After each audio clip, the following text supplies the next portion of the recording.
Hello and welcome to this strange world of Cyrax, or Flirax.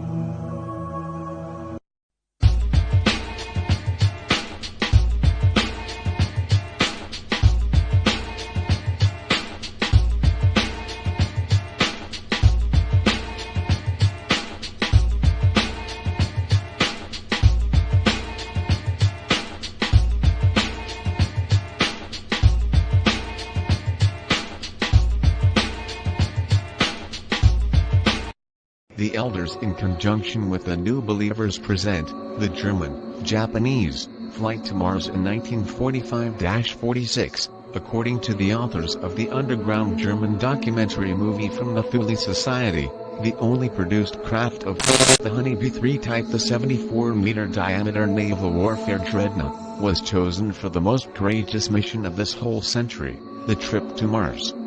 The craft was of saucer shape, had the bigger Andromeda tachyon drives, and was armed with 4 triple-gun turrets of large naval caliber, 3 inverted upside down and attached to the underside of the craft, and the 4th on top of the crew compartments.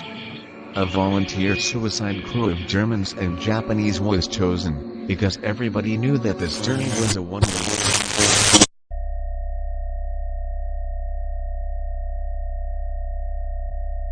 For your eyes only, this message from the elders and new believers is untrackable, and cannot be traced.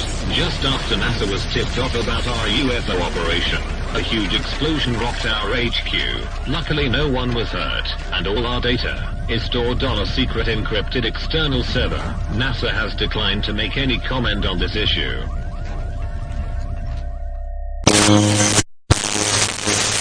The large intensity of the electromagnetographic fields and the inferior quality of the metal alloys used then for the structural elements of the drive was causing the metal to fatigue and get very brittle only after a few months of work of the drive. The flight to Mars departed from Germany 1 month before the war ended, in April 1945. It was probably a large crew, numbering in the hundreds, because of the low level of automation and electronic controls inside the saucer. Most of the systems of the craft had to be operated like these on the U-boat of that time, manually. Because the structurally weakened tachyon drives were not working with full power and not all the time, the trip to Mars took almost 8 months to accomplish. An initial short thrust towards Mars was probably used the strong gravitational field close to Earth. After that the craft was coasting for 8 months in an elliptical orbit to Mars with its main drives turned off.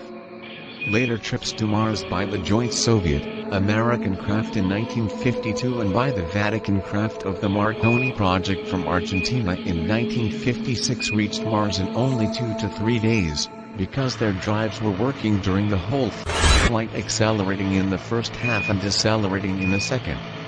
Smaller color converters were probably used to power the systems and life support equipment on board.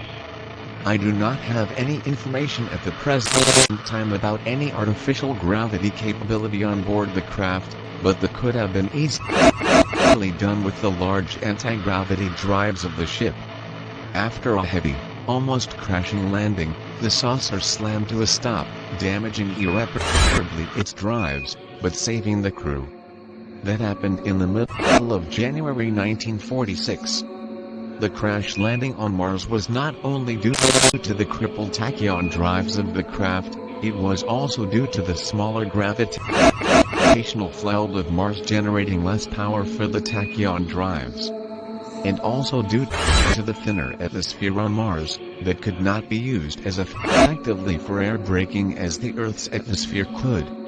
The craft was shaped as a giant saucer, a form that is very efficient as an air brake when it is entered into the atmosphere with its large cross-section perpendicular to the trajectory of descent.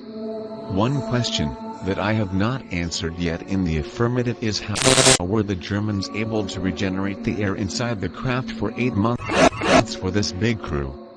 Quite probably they were using advanced life support systems, developed initially for their larger water turbine and free energy submarines that were cruising the oceans without resurfacing.